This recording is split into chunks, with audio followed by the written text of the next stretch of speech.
श्री गोपाळ कृष्ण भगवान की जय. लीळा नंबर 533.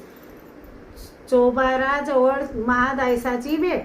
सर्वज्ञांनी गुन्हा केला, पानाचा विडा घेतला. महादायसा चौदेत्राच्या जळगावाला दादोसात भेटण्यासाठी गेली होती. तेथे रात्र भांडणातच गेली. मग सकाळी निघाली.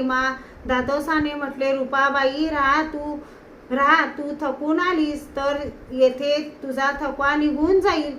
नाही दादो, मला काम आहे, मी जाईन. तशीच पैठणला आली.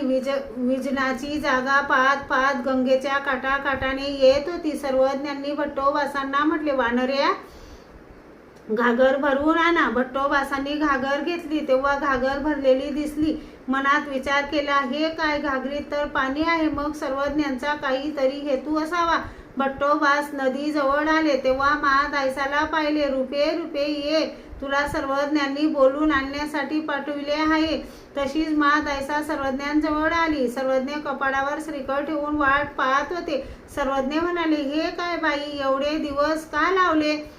महादायसाने म्हटले, हो जी, झाला थोडा उशीर. सर्वज्ञांची भेट झाली. महादायसाने दंडोते घातले, श्रीचरणा लागली. मग सर्वज्ञांजवळ बसून दादोसांच्या भेटीची सगळी हकीकत सर्वज्ञांपुढे सांगितली. श्री गोपाळ कृष्ण भगवान की जय.